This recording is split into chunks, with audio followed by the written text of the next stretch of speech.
आज हम लोग इस वीडियो के माध्यम से डिटर्मिनेंट्स ऑफ डिमांड के बारे में पढ़ेंगे। डिटर्मिनेंट्स ऑफ डिमांड मतलब कौन से ऐसे फैक्टर हैं जो किसी वस्तु की मांग को अफेक्ट करते हैं। यहाँ पर हमने कुछ पॉइंट्स को लिए हैं जो किसी वस्तु की डिमांड को अफेक्ट करते हैं। तो पहला पॉइंट है price of the given commodity.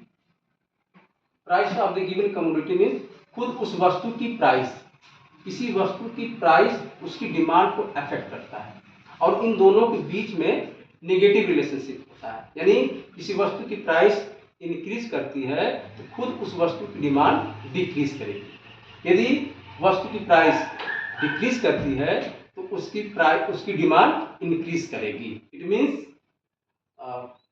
Inverse relationship between price of the commodity and it's quantity demanded. दूसरा फैक्टर है प्राइस ऑफ रिलेटेड गुड्स, संबंधित वस्तुओं की कीमत। ये भी किसी वस्तु की डिमांड को अफेक्ट करती है और इसमें दो प्रकार की वस्तुएं होती हैं, सब्स्टिट्यूट गुड्स और दूसरा है कॉम्प्लीमेंट्री गुड्स। सब्स्टिट्यूट गुड्स वे वस्तुएं होती हैं जिनको एक दूसरे के स्थान पे यूज किया जाता है, जैसे कि चाय एंड कॉफी। यानी जब सब्स्टिट्यूट गुड्स की प्राइस इंक्रीज करेगी तो जो उसकी संबंधित वस्तु है, जो स्थानापन्न वस्तु है, उसकी डिमांड इंक्रीज करेगी। जैसे कि हम कह सकते हैं कि यदि चाय की प्राइस इंक्रीज करती है, उसकी कीमत बढ़ती है, तो वहां पर कॉफी की डिमांड बढ़ जाएगी। दूसरा है कॉम्प्लीमेंट्री गुड्स, पूरक वस्तु जिन्हें कहते हैं। ये वे वस्तु होती है जिनकी डिमांड एक साथ होती है, जैसे कार एंड पेट्रोल, या हम कह सकते हैं पेन एंड इंक।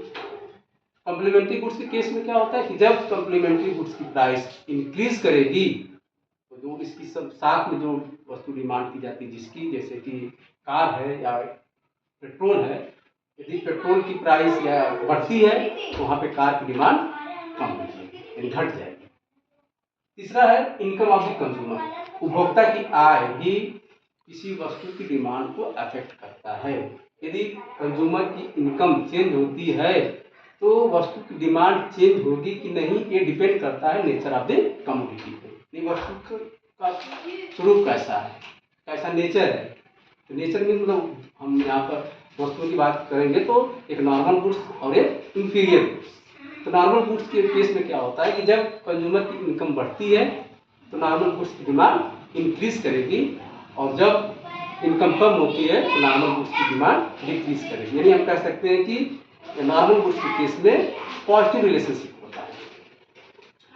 वहीं पर अगर हम बात करें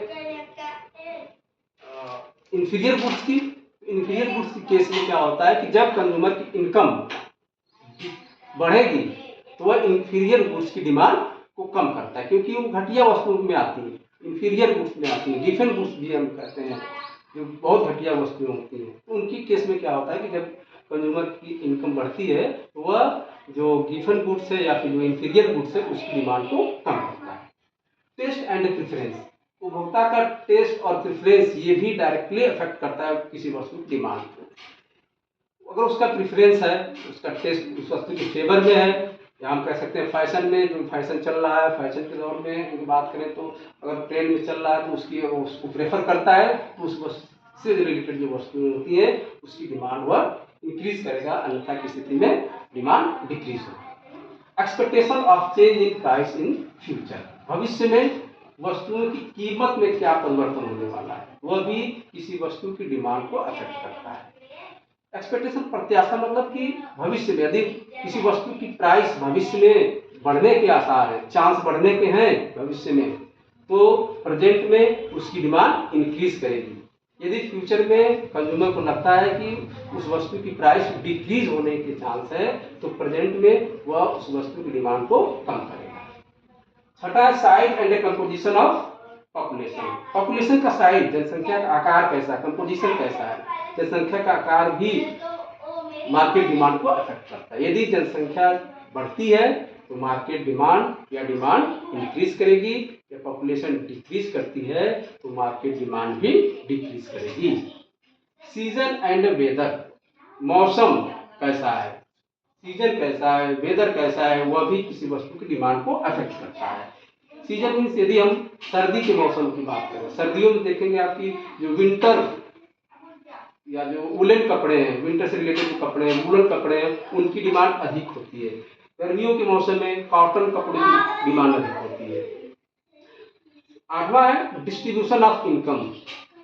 आय का वितरण कैसा है?